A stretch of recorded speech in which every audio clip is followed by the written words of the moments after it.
the struggles that we as immigrants go through just to find freedom somewhere else. And it's so hard because you're leaving your homeland. People go to desperate measures to find something else, make sure that their kids have like a future.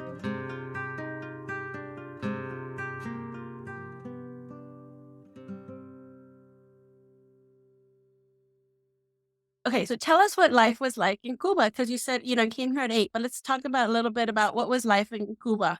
Before I was even born, my mom, she lived obviously very poor. She's one of 6 sisters. My grandparents, they lived like in a shack. They didn't have like concrete floors. It was like dirt. They didn't have a working bathroom. And from very early on, my mom, she felt like she never belonged. My grandma, especially my grandma, she was all about Fidel Castro. So they were always butting heads. So she always, from a very young age, she always wanted to leave. In her mind, she was like, there's no way that this is it, that this is going to be my life. So all of that happened, and then I was born. What year was this, if you don't mind me I was born asking? in 1982, October 12, 1982. You're a baby. Okay. Okay. Go ahead. Yes. All right. So you're Yes. born. So I was born in 1982. What do you remember? Like the struggles with my mom. Like I don't know if you know this, but in Cuba there's like a rationing system, like a food rationing system. They give you like a little booklet, and they tell you like this is what you get monthly. Okay. I did not know that. Sometimes it's even hard to find food. The place that I truly called home, like with my mom, was right before we left. And it was like a tiny little place. We were like in a twin bed, us two together, like a little square. It was like a little square with a bathroom and a little tiny kitchen and a bed. No furniture, just a bed. There was long lines to get your food, and the milk was bad. So my mom asked them, can she get another one? And they refused. That was the first time that I saw my mom like really angry. And I remember she grabbed a liter of milk and she slammed it on the floor in front of everybody, including my grandmother, who was there also in line. And I will never forget the way the people in the line reacted, because my mom started saying stuff about Fidel Castro, which is like a big deal. And my grandma was there and she was yelling at her, saying like, get out of here. Like, don't say those things, blah, blah, blah. But not in a way of like, get out of here because you might be in danger. It was like, get out of here. You're not supposed to, don't you dare say that about about our president. I think that was the first time that I saw something in my mom where I was like, there is no, I have nothing here. It's just me and my son.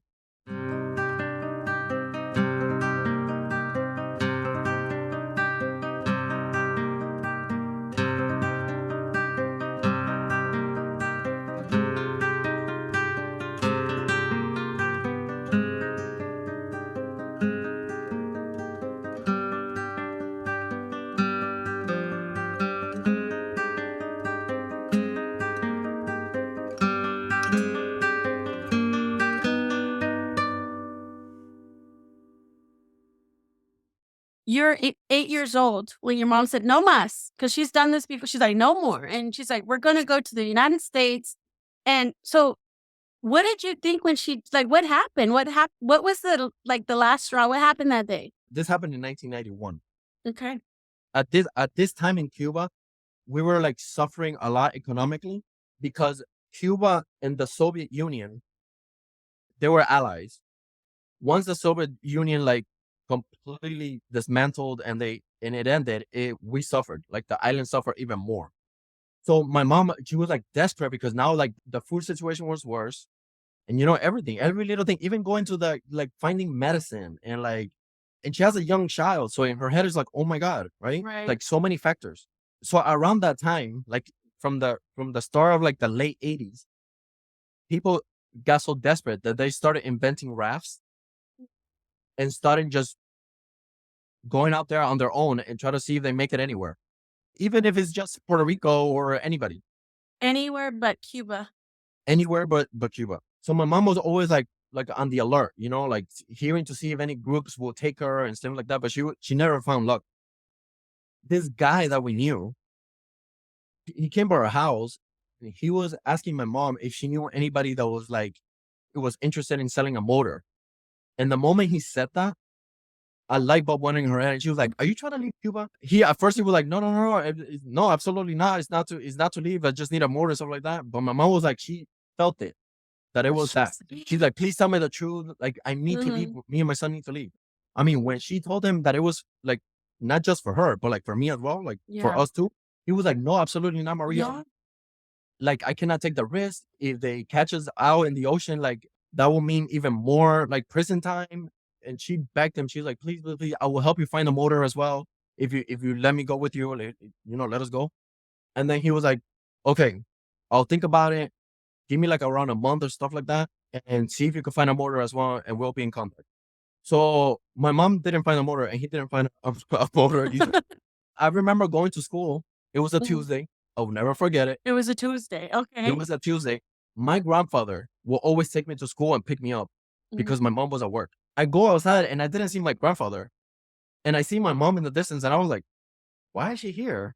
And that caught me off guard to see my mom. But at the same time, even though I was curious why she was there and not him, in my head I was like, "Let me tell my mom what I learned today."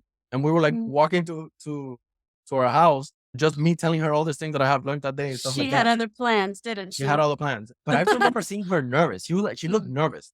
And she wouldn't like talk to me like the way she would normally would. When we got to the house, the first thing my mom did, she set me on the bed.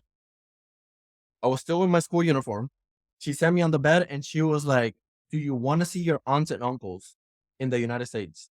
Because at that time, in 1980, some of my family from my dad's side did Yeah. leave. When she said the United States, and I was like a little kid at 8 years old. Yes. In my head, I was like, yes. Like, I was like so excited.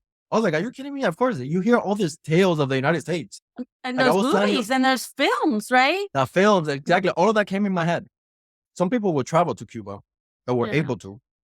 When they will come back, I will hear the adults talk about like machines that would do laundry for you, like stuff like that. And in my head, I was like, "Oof," like, Machines that would do laundry. yes, I was like, what? Like in my head, I was like, obviously, I didn't see like a picture or a video of it, but that made it worse because in my head, I was like, I saw something robotic, like Give me another example. Okay, machines that would do laundry. What else do you? like laundry and like vacuum cleaners. Like I would hear stuff like that, and I was like, in my head, I was like, This is a what? spaceship I'm going to. Yeah, so in my head, I was like, what is all of that? And like the moment, of course, but the moment she mentioned the United States, I was like, I was so excited. I was like, yes, yes, yes. In a way, she needed to hear that yes, reaffirm that is what she needs to do. And the moment that she saw the sign of like yes, that made her even more like, okay, that's it. Let's We're gonna go. do it. Mhm. Literally, my mom grabbed me by the hand. She all of a sudden grabbed a little bag that she had there on the side, a tiny bag. It had some canned goods like a spam and some Russian meat that was also in cans and a little blanket and a floaty, like a donut floaty. We literally, I changed uniform, put some clothes on. We walked out of my house. That's it. Okay. That was the last time I saw my home. I will never forget that. To get out of that area, you have to pass by like all the kids gather after school and everybody's like playing around and everybody's like Jali, Jali, Jali, like calling me my name and stuff like that. And my mom was like, she grabbed my hand and I remember she was like, do not talk to anybody, do not mention anything that I said like to you inside Don't make eye the house. contact. Don't make Right. eye contact, nothing. So we literally got out of there, Mhm. went to like the main like avenue, hopped on a bus and left. That was the last time I saw my home. The bus took us to like our neighboring town.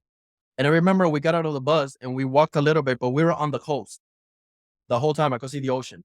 I see this house and we went to the house. It was like a wooden house, like a pretty big house. And I remember we went inside and we met some people there. I call him the captain. It so happened that his name is Jesus. Is this el coyote that we call in Mexico?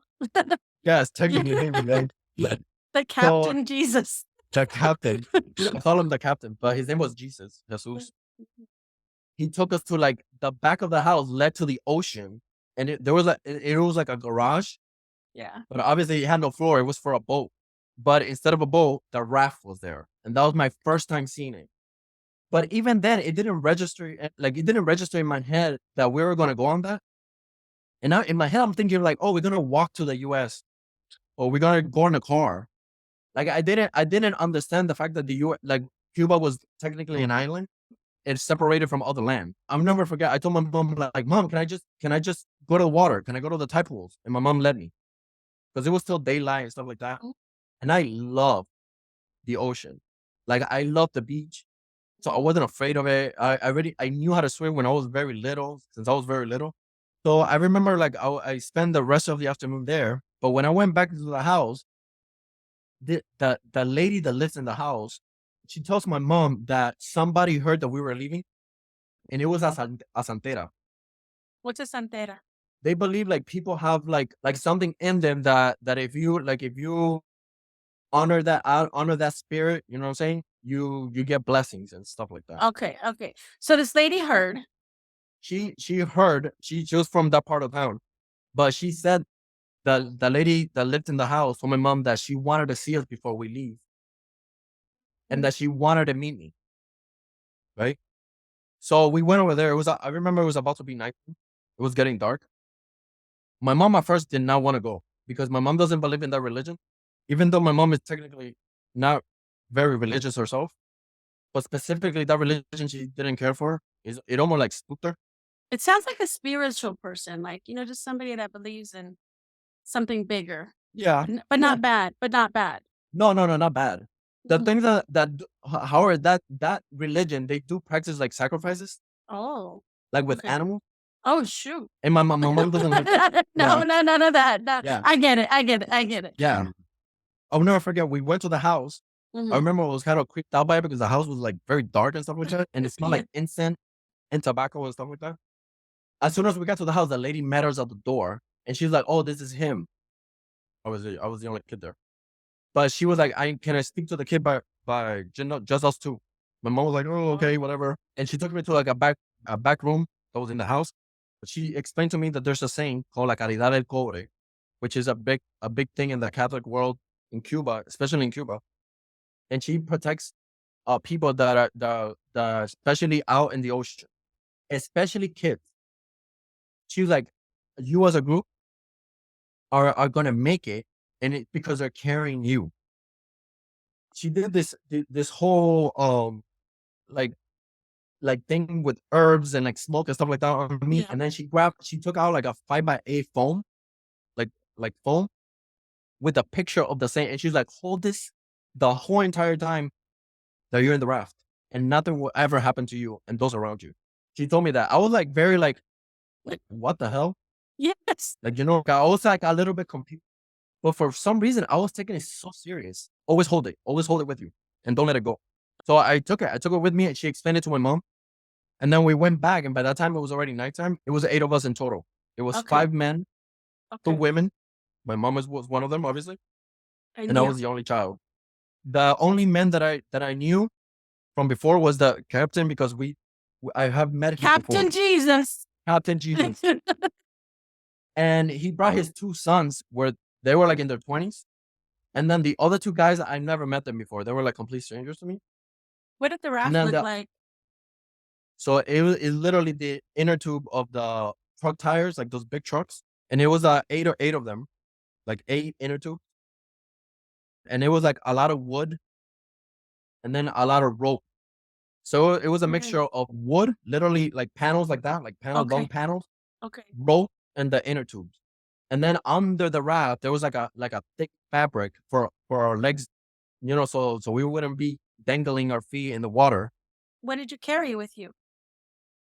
The only thing that I carried myself was just the same.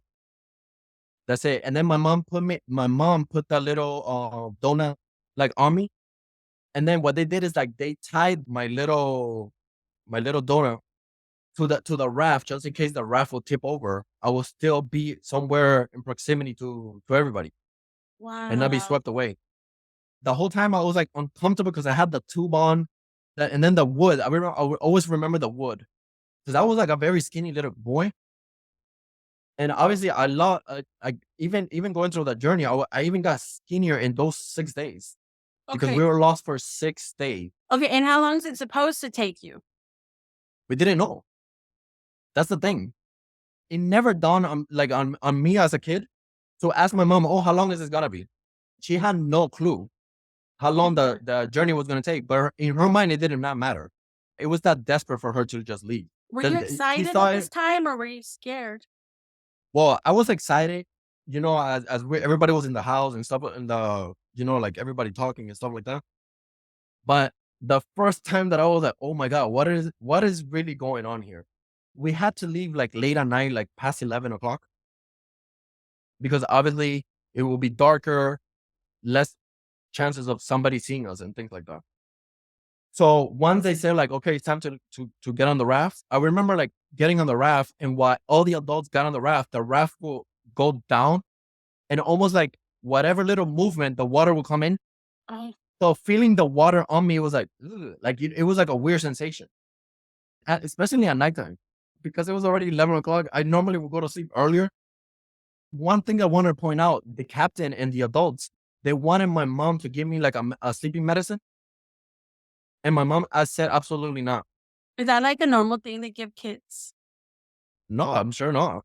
Oh, And that was a thing because of the situation with me being so young and then in the raft and stuff like that. They thought it would be, maybe they thought I would start crying or start screaming. Who knows? Like what my reaction would have been. But my mom was like, no, absolutely not. I want my kid to be alert the whole time. okay. But just in case, she didn't want me to be like half asleep if something crazy would have happened. Like then she had to like know that I'm like almost like in Passed out a mode. passed out state. Yeah. Right. So she was like, no, no, no, no, no, absolutely Okay. not.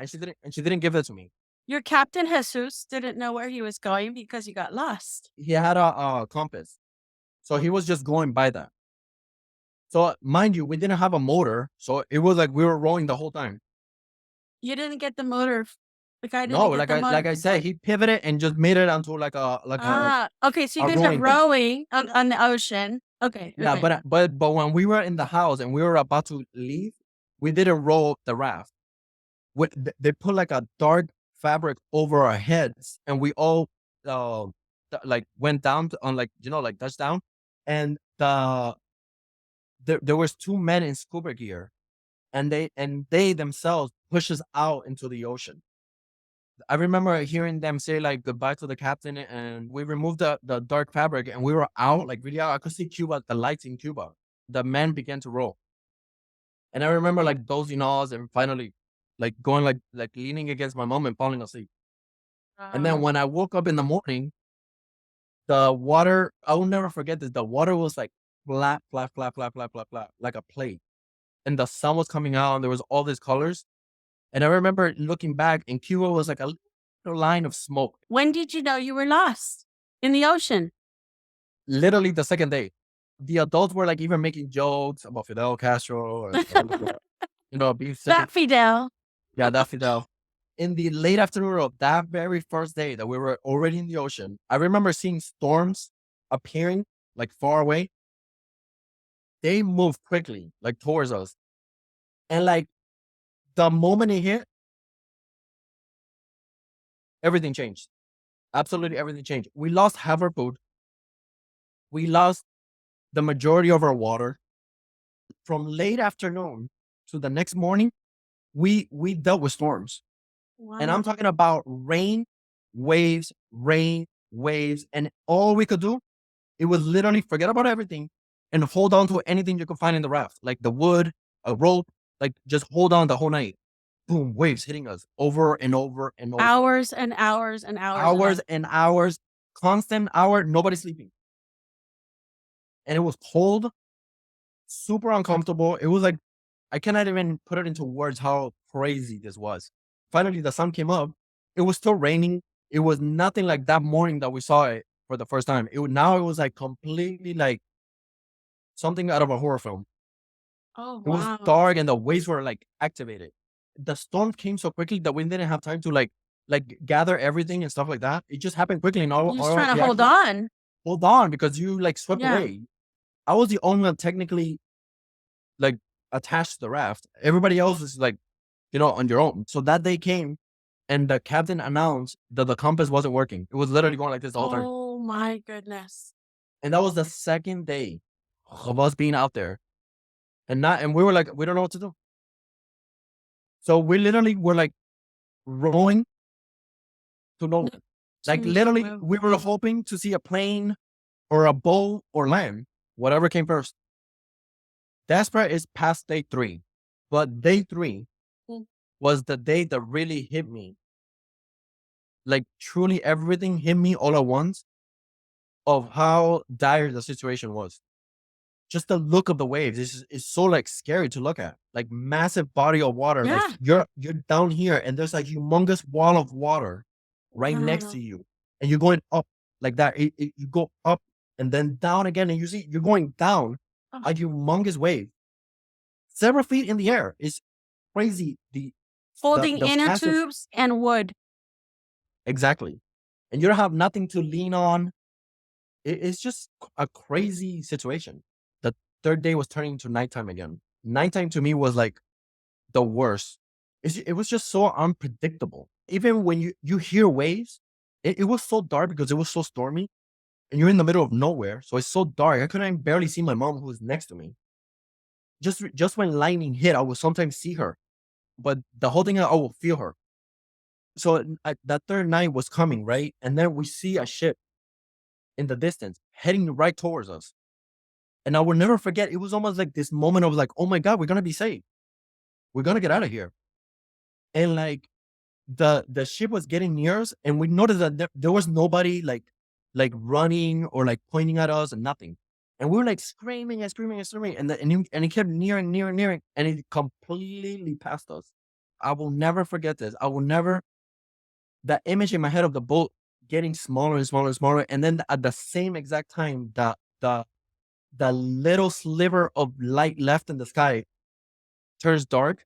It was happening at the same time. And I had this realization of like, oh my God, I'm going to die here. Like, this is it. I cannot believe I'm going to spend another night here. And that was the very first time that I started bawling my eyes out.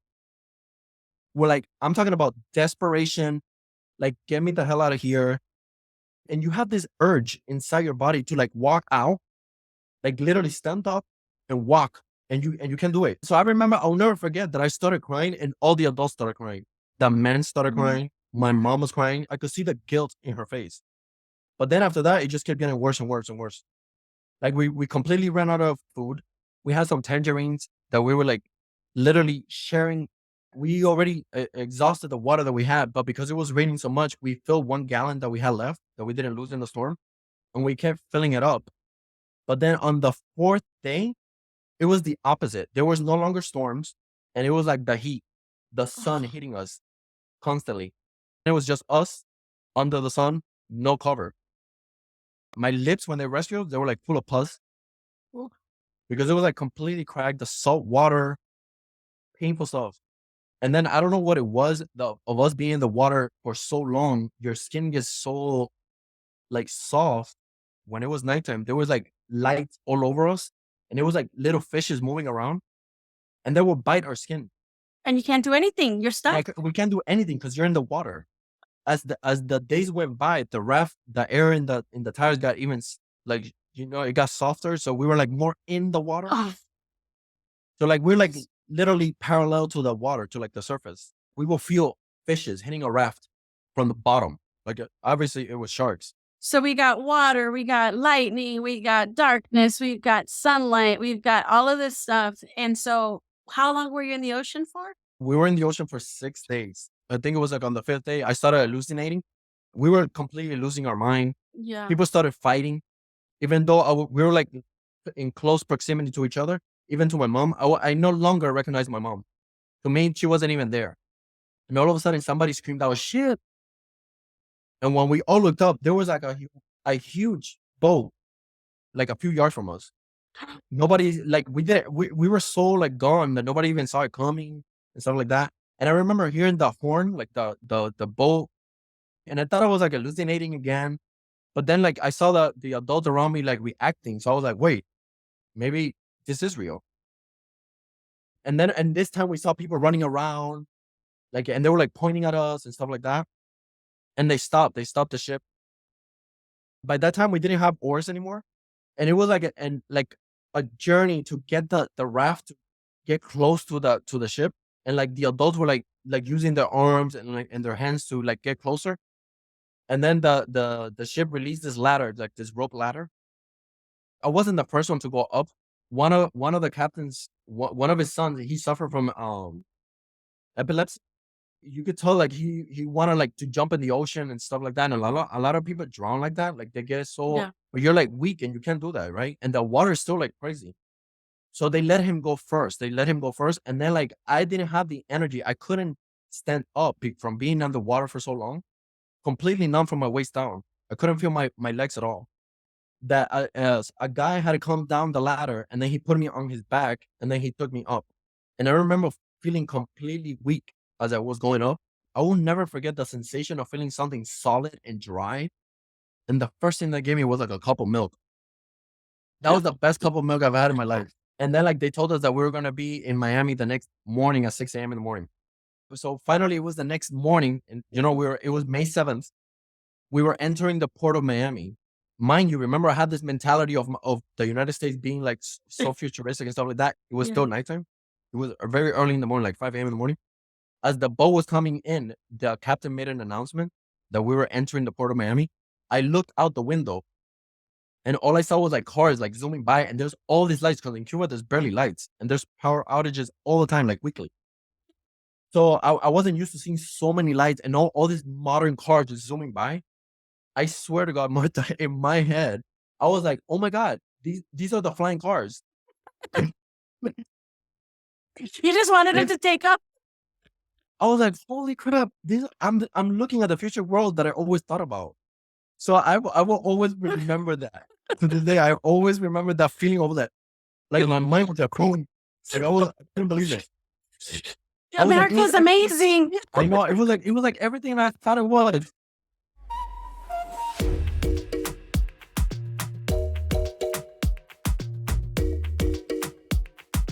The struggles that we as immigrants go through Yeah. just to find freedom somewhere else. And it's so hard because you're leaving your homeland. People go to desperate measures to find something else, make sure that their kids have like a future. And it wasn't going to happen there. It wasn't gonna happen there. And thank you for saying that because that was kind of one of my number one questions was, well, the whole immigrant story. What do people need to know about it? And that it's hard that people are leaving because it sucks. I'm so glad that you articulated every little bit the way you did because people talk about, hey, I was from Cuba or wherever we're from, and I ended up here, but they don't talk about the middle. The in between of all everything that they went through. They don't talk about the in between, how you went through, what you felt, everything under your feet, over your head, in your lips. Like, we need to talk about that. I appreciate you just being so honest and open. And I think that's what we need to do. It just, hey, that's what happened. Yeah. I was 8 years old and I weighed less than 25 pounds. Oh, By the way, when we got to the port, the Coast Guard came and then they took us okay. to like this part of the port where the cops were waiting, the Miami police were waiting for us. They had to file some paperwork in this small office that was there. The section where the cops were in, they had like a long table with Dunkin' Donut. Yeah. I've never seen a donut in my life before that. Completely disregarding that we were like in trouble and You're 8 years old, right? yeah. And like, but they were so nice. They gave me donuts and stuff like that. I was like, I couldn't believe it. I was sitting inside the office and a cop came and he had like a Polaroid and he took a picture of me and gave it to me. And it's the only thing I have of this journey. That part of the journey of like coming in the raft is just one portion of like so much that I also talk about because like as I you know. know, as immigrants, I do talk about me as a kid in Cuba in greater detail, facing my sexuality and also like I said, being sexually molested. So you said you were sexually molested as a Yeah. child in Cuba As a child in Cuba when I was 6 years old. when you were 6 years old. And you didn't tell your mom? No, I was terrified. When did you tell your mom? I didn't tell my mom until I was an adult, probably like a few years ago.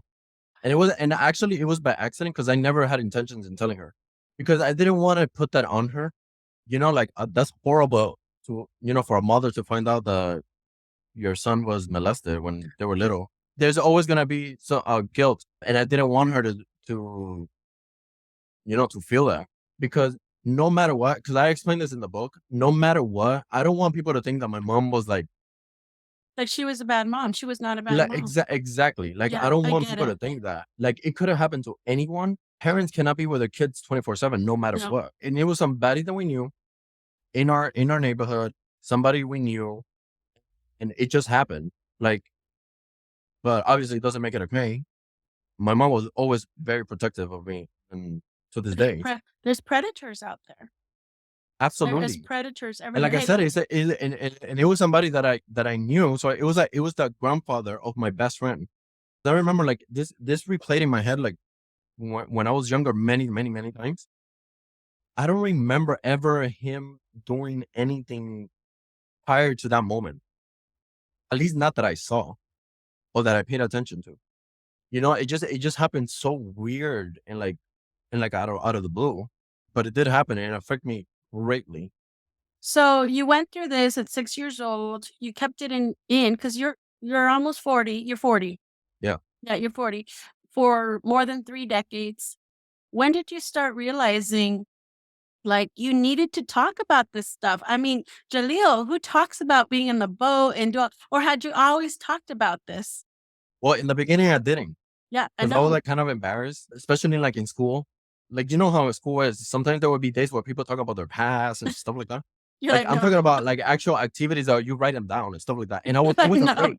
Yeah. Like, I always afraid to, like, write it, "Oh my god, I came in a raft." Because people are like, "A raft?" When I first got here, I was in the 3rd grade, and I never said it. Obviously, when I entered high school and stuff like that, I was more like, you know, myself and things like that, and I will open up to, like, close friends and tell them, like, you know, "I came this way, when I was 8 years old," and people's mind would be blown. They always had, like, an emotional reaction every single time that I said it. They were like and sometimes I will tell them the story, and they will come back the next day, and they'll be like, "Oh my god, I told my family. I cannot believe that you went through that. You and your mom went through that." It was always in the back of my mind to be like, "You know what? One day I should talk about this, like, in a book, like, do a book." And I felt like now was the right moment. Especially, like, from 2015 on, I was really in my head, it was like, "I need to do this book." I didn't know how to go about it, but I always wanted my dad to read it. It's almost like the book is a tribute to my mom. I say her story through the eyes of her child for a good portion of the book. I really truly wanted him to see our side. Yeah. Like, how was it for your mother to raise you on your own? Something that my dad has never asked me. And by the way, he came to the United States one time. I didn't know how he was able to do that because from what I know, my dad is communist. Like he works for the government. What I was expecting from my dad after so many years of not seeing each other like physically, I thought that our first embrace was gonna be like I was gonna feel it. And I did not feel anything. I don't know if it was his nerves, and that disappointed me. I don't it disappointed me like Yeah. a lot. And another thing that I also talk in the book, it was that realization where I felt that I was different, and it was with him. I always knew like like I was different, right? Like growing up, especially What does in different mean? like being gay. Okay. Like obviously, when you grow up like in a Latino community, the machismo everywhere. The men always tell you like, no, no, no, you can't play with that doll. Like you have to play with this truck. Like things like that. You always like Toughen it's up, be a something wrong. man. Exactly. Be a man. Don't cry. Blah blah blah. Where's the girlfriend? You need to have a girlfriend. Like all these things, right? You grow up hearing all these things. But I knew that something was different in me than the boys that were in school or like in the neighborhood, stuff like that. But I never knew what it was, obviously. Mhm. And just knew that something was off, right?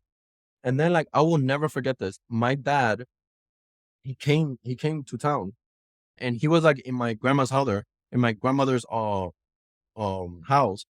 And like he was like at her porch and her house was like at the end of like a this long property. And when I made my turn to from the street to go into I could see him in the distance. I could see him in the distance. And I was walking towards him like super excited. And I'll never forget this. When I went to go hug him, he got up from his chair and he stopped me. And he goes to me, "Why are you walking like that?" When he said that, I don't know what it was, where I had this realization was like, oh shit. Like I got Mhm. caught. Like I was like, whatever in my head I was thinking that I was different. He just saw it. And you hadn't mentioned it to anybody yet? Nobody, no, no, no, no. But Mm, the way he did it, like, triggered something in me where I was like, "Oh, okay. Now I know that I'm definitely different. Like, now I know that there is something." I was little, and I remember in my head, I was like, I was so pre-calculated in everything that I was doing, in the way I walked, in the way I spoke. Like, I had to be very machito. And then the fear of my mom, whatever he saw, I didn't want my mom to see it. So I was like, I was always putting an act. Like, even from that age, from that moment on, I was never myself until I came out when I was 24 years old. Yeah. So 24 years of my life, I was living in this little box and like truly like pretending to be something that I wasn't. Literally like waves of depression. It's like I felt exhausting. so much weight Yeah, on me. It was like a constant battle, like a constant battle. yeah, And then like my whole thing was my mother. I won't give her like grandkids and stuff. Yeah, it's stuff that was always like haunting my mind like yeah. over and over and over and over. So I will go through like depressions, like waves of depression, like really, really bad. And in my head, I was like, if I kill myself, I'll like get rid of all of this, you know? But then I will also like think of like, if I kill myself, then I'm also hurting my mother. So I will always push it back and stuff like that. And then like I was determined to be like, you know what? I'm just gonna take this to my grave. And my mom will never find out. So that was like a constant thing. Yeah. Just And the heaviness of hiding so much yourself, heaviness. hiding other things about yourself. I mean, I know it, this is one of the reasons why I'm loving talking to you because, you know, me, like, coming from a shack and coming from like, I work in an environment where everybody is not that. And I'm different and I'm Yeah. different. And Yeah. so hiding whatever it is that we are and coming clean, like, what a relief. Yeah. Now you know everything about me. Whatever. I You know. like me? Are you my people? Okay.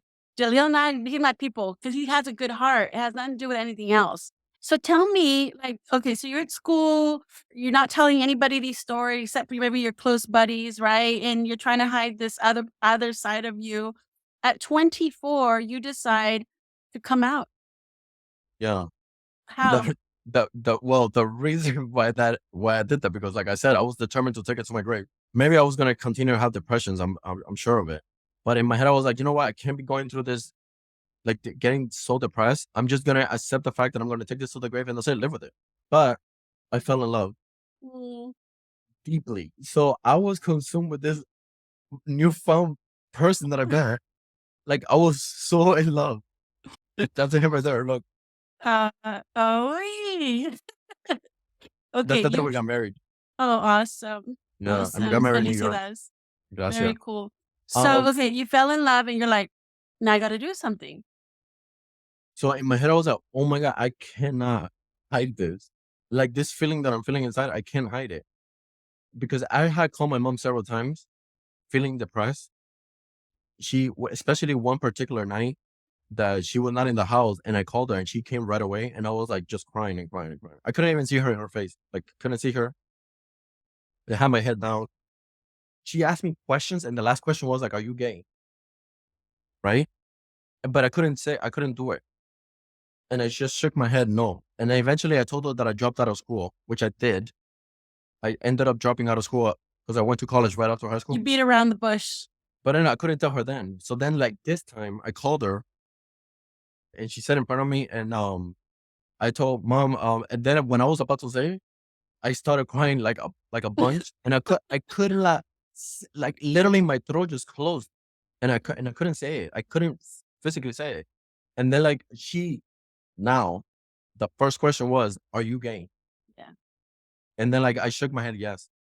And, like, she started crying, I cried, like, but she hugged me, and I'll never forget the hug.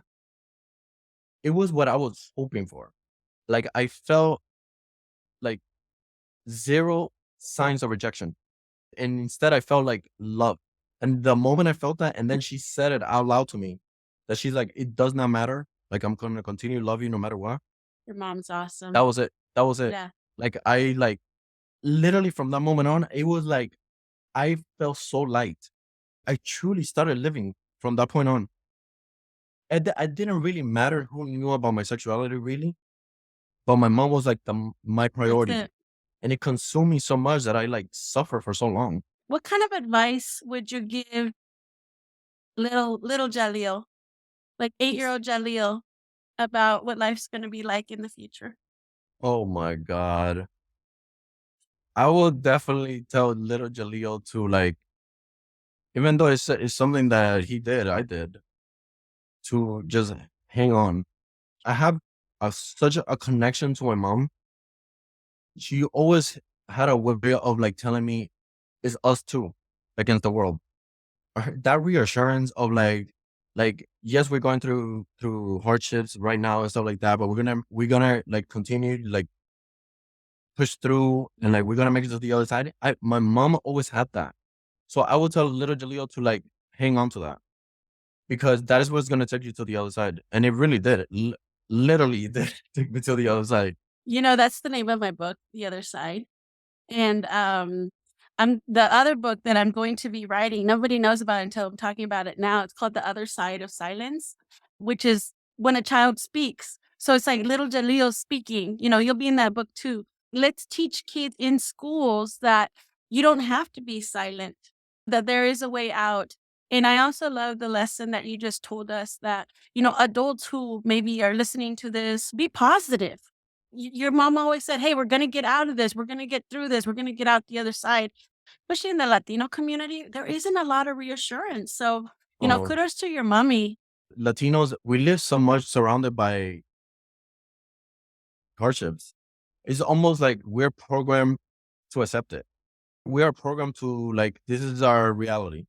But we have to think of ourselves like, no, like we could do so much better. Sometimes a lot of people forget that if we push through, like if we've worked hard for what we want, we could definitely achieve it. I'm the first person in my family to graduate with a master's. Congratulations.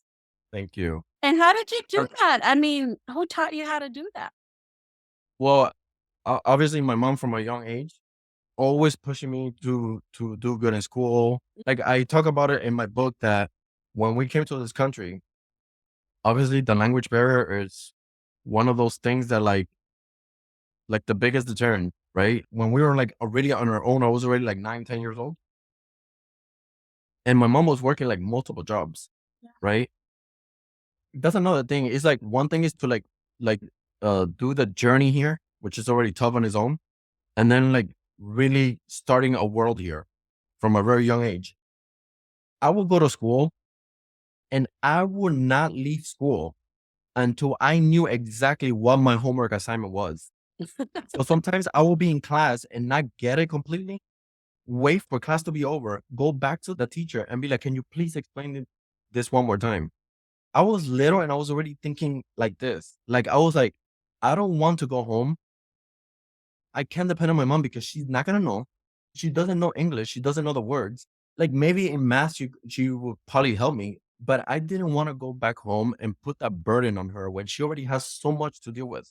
Something in me wanted to like succeed so bad. I didn't want everything that we went through be for nothing. You know, I wanted to like come here. We gonna start fresh, be somebody eventually. You know, like that was my thing growing up. I love that. You know, you know, you mentioned that, and I've been thinking about that too. It's like, you know, I think us as immigrants, we appreciate the opportunity. We're gonna take that and we're gonna run with it and we're gonna be masters of accounting. We're gonna do like all of these things and we're gonna work really hard because life could suck. It's important for people to know that the story from the other side. Like if you were not telling everybody that you didn't know what a washing machine looked Yes. like, or that you thought a vacuum cleaner was like a spaceship or something, small things that people take for granted. People wouldn't know. So I want to thank you, Jalyll, for just being so honest. It's the way you tell the story that makes a difference. You're just saying it, pure facts. Like, yeah, this happened. Yep, my lips Yeah. had puss all over them. Like, yes, that because you know what? That's the truth. Yeah. That's the truth. You're not hiding anymore. You Exactly. don't need to hide anymore. Jalyll is here. He's 40 years old. He's a successful accountant. He's been through stuff. He has an amazing mother, and you're an amazing person. Thank you, Jalyll, for talking to me. Thank you so much, Martha, for having me. Honestly, it's been a pleasure. All right. Well, I love you so much already. Peace, love. Oh, I always say peace, love, and corazón. And I'll meet you one day, okay? oh, definitely, Martha. Thank you so much.